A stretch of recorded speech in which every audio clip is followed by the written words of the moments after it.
20만이 죽는다 해도 20년의 안정을. 중국의 처음이자 마지막 민주화 운동, 천안문 사태. 알아도 모른 척해야 하는 중국 천안문 사태에 대한 이야기다.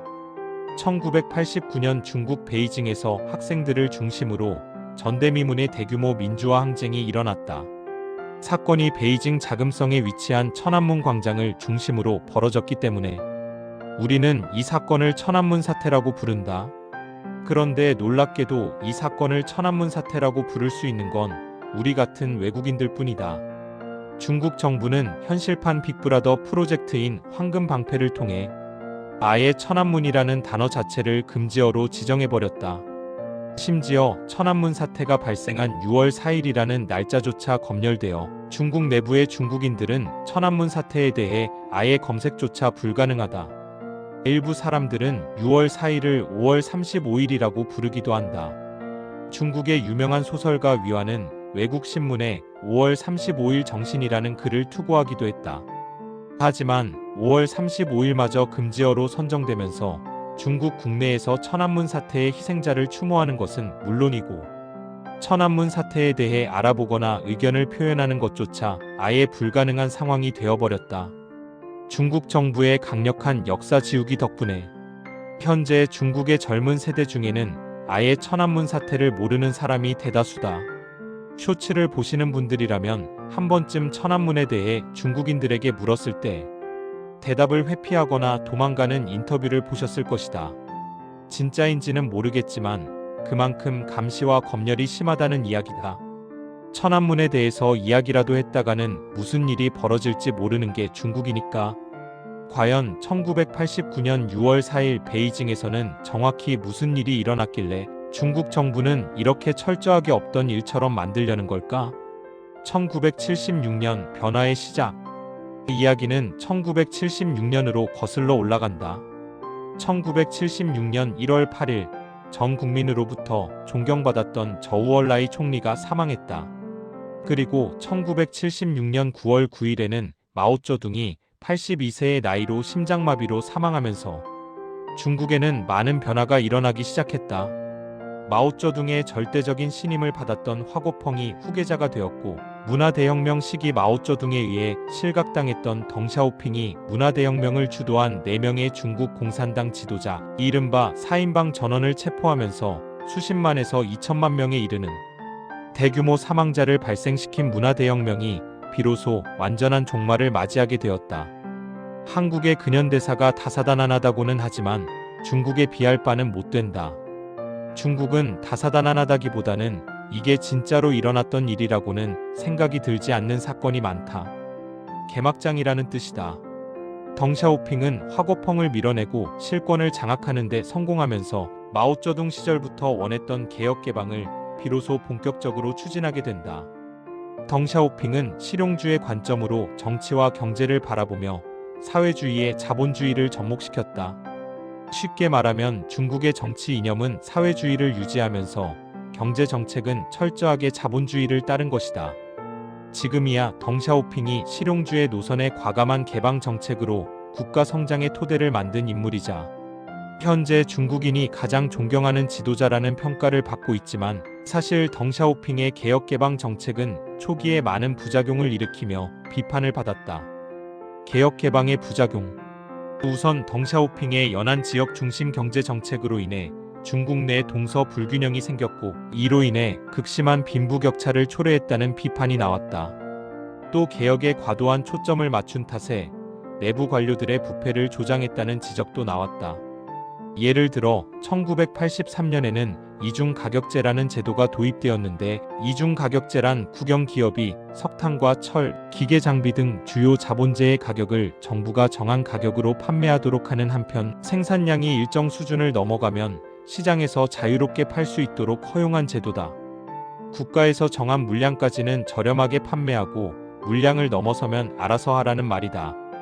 바로 떠오르는 게 있지 않은가? 바로 사재기다. 정치인들과 기업들은 결탁하여 시장 가격의 절반 수준인 계획 가격의 상품들을 모조리 사들였다. 그리고는 다시 팔아서 막대한 이윤을 챙겼다. 소수가 독점하자 중국 내에서는 엄청난 인플레이션이 유발되었다. 천안문 사태가 벌어진 1989년에는 무려 18.8%의 물가 상승률을 기록했다. 실업률도 상당했기 때문에 시민들은 공산당에 대한 불만과 불신을 갖게 되었다. 경제가 빠르게 성장하고는 있으나 사회주의 국가임에도 불구하고 부의 분배가 갈수록 불공정해지면서 빈부격차가 심화된다는 게 불만의 요지였다. 즉 경제의 자본주의와 정치의 사회주의 중 하나는 잘못되었다고 생각하기 시작한 것이다. 사람들이 택한 것은 자본주의였다. 사회주의 정치가 잘못되었다는 것이다. 지식인들도 민주적 개혁만이 병든 국가를 치료할 수 있다고 믿었다.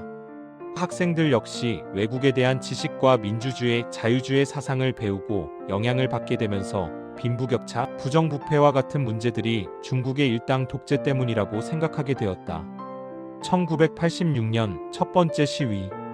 1986년에는 당시 중국에서 가장 유명한 과학자 중 한 명이었던 팡리츠 교수가 학생들에게 서양 민주주의를 찬양하고 중국의 국가 사회주의와 공산당 독재를 비판하는 강연까지 진행했다. 강연의 요지는 공산당 체제를 포기하면 거의 모든 사회 문제가 해결된다였다. 이 강연에 고무된 학생들은 중국 내 여러 도시에서 민주화를 요구하는 시위를 일으키게 된다. 당시 중국에는 물론 언론에 대한 검열이 존재하긴 했지만 정치에 대한 자신의 의견을 비교적 자유롭게 표현할 수 있었다.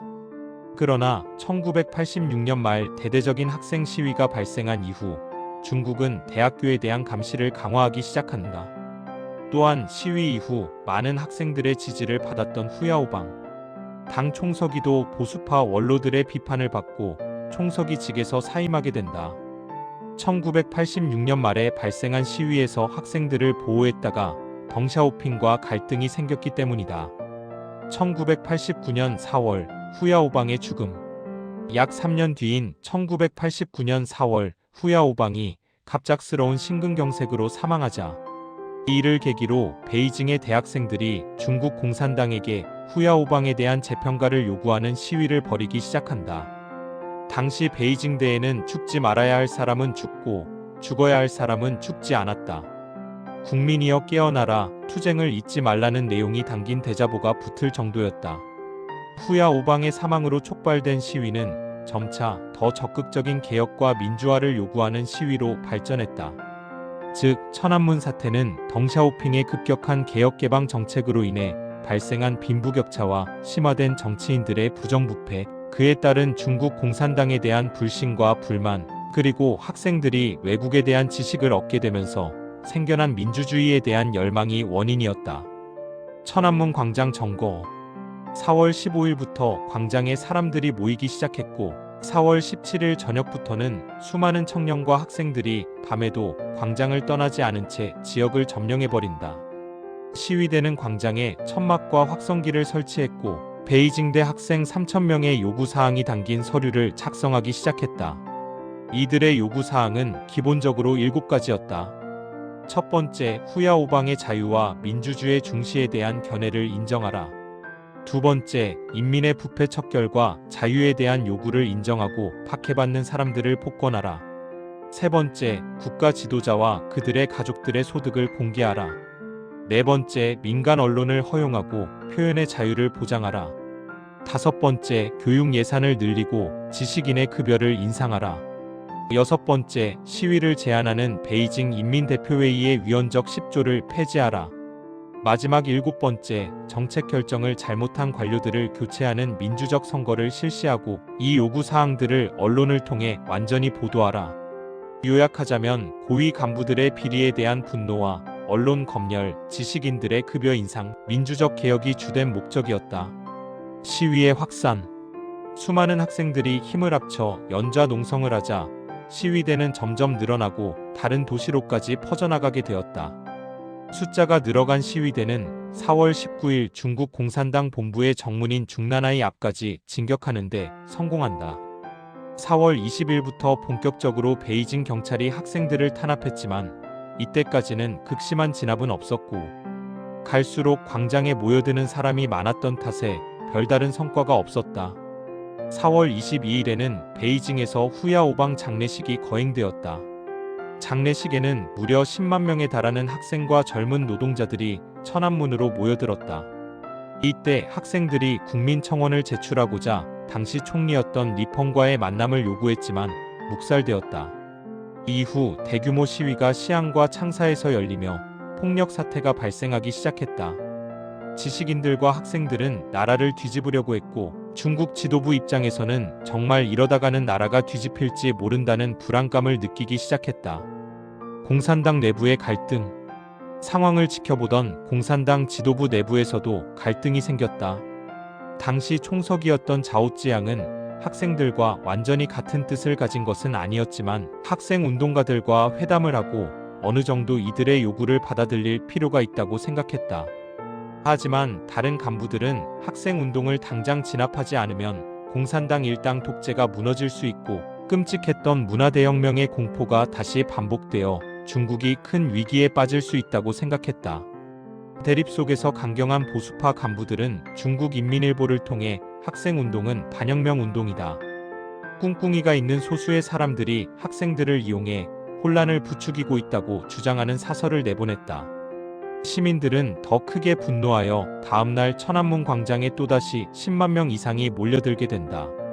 학생들뿐만 아니라 다양한 직업과 계층의 일반 시민들도 대거 몰려와 분노를 표출했다.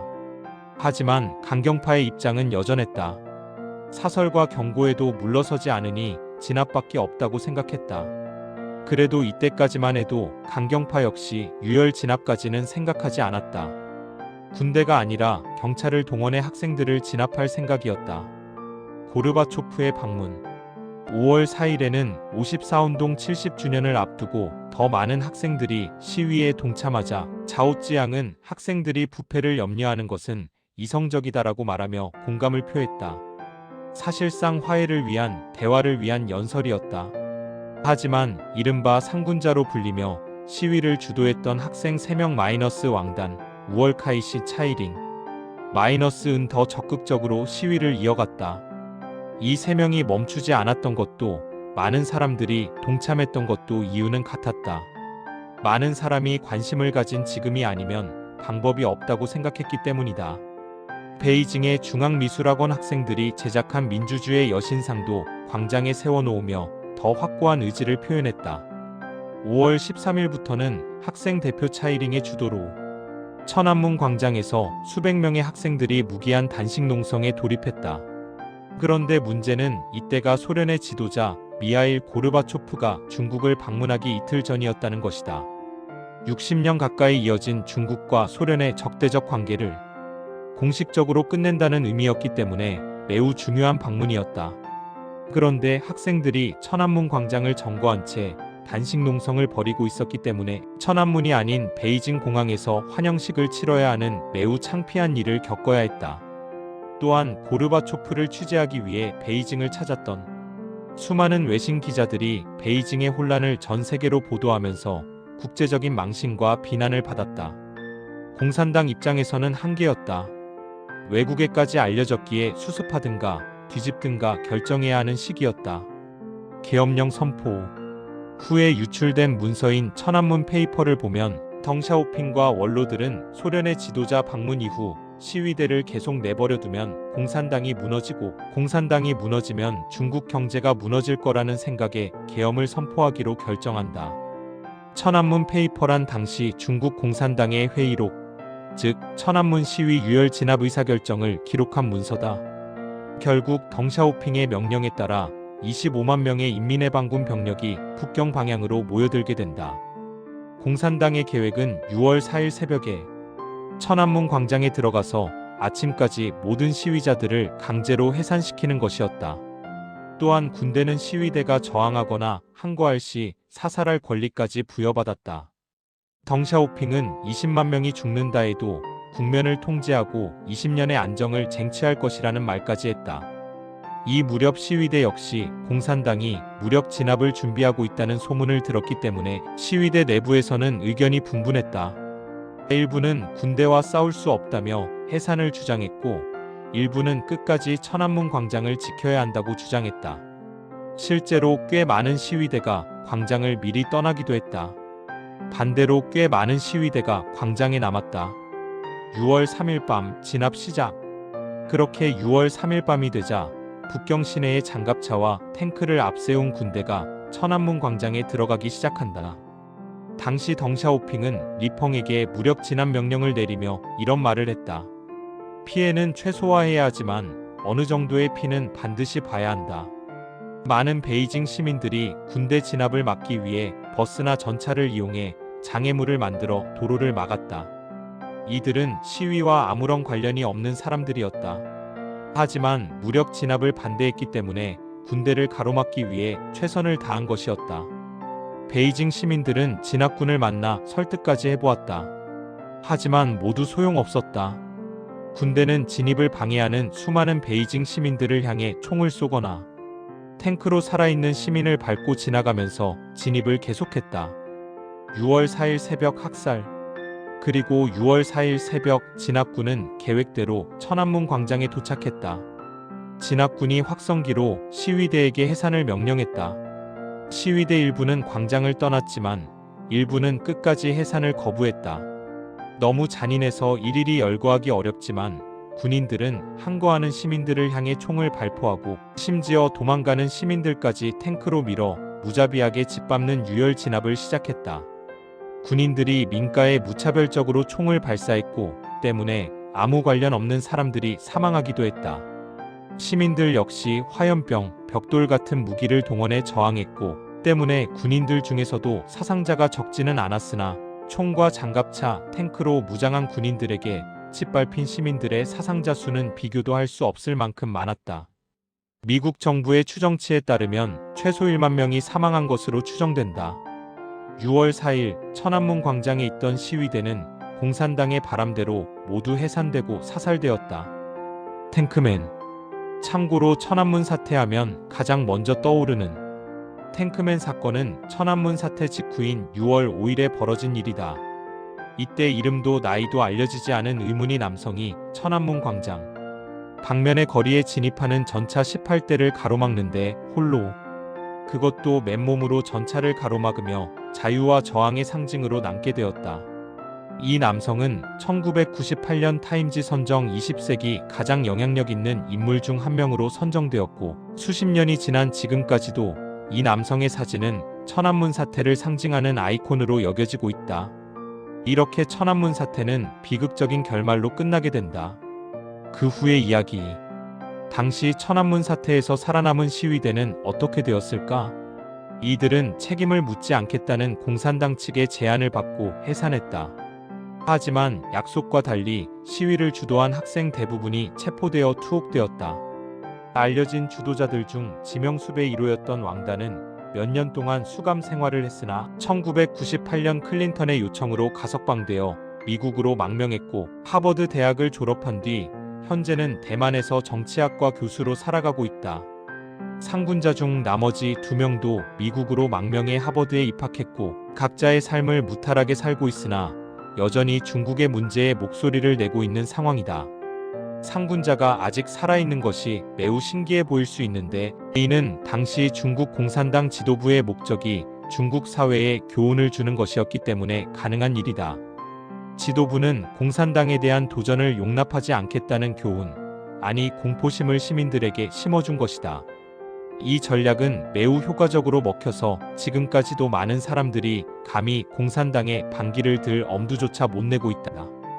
민주화 운동이었나? 마지막으로 하나 짚고 넘어가자면 과연 천안문 사태가 민주화 운동이라 할 수 있는가에 대해 여러 의견이 존재한다. 사실 천안문 시위를 온전한 의미의 민주화 운동이라고 하기엔 참여한 사람들 각자가 다른 이념을 가지고 있었다. 그들 가운데는 공산당 체제를 완전히 버리고 서양식 자유민주주의로 체제를 바꿔야 한다는 사람도 있었지만 단지 부분 개혁을 통해 자유를 보장받고 싶은 사람, 마오쩌둥 시대의 극단 국가주의를 극찬하는 사람도 있을 만큼 내부 갈등이 있었고 그에 따른 혼란도 존재했다. 한 가지 확실한 것은 천안문 시위에 참여한 수십만 명의 사람은 모두 중국 공산당의 정치 노선에 반대했다는 것이다. 만약 이들의 시위가 성공적으로 끝났다면 적어도 중국에서 곰돌이 푸가 금치거로 선정되는 일은 없지 않았을까 싶다. 알아도 모른 척해야 하는 중국의 처음이자 마지막 민주항쟁, 천안문 사태에 대한 이야기. 이번 편은 여기까지다.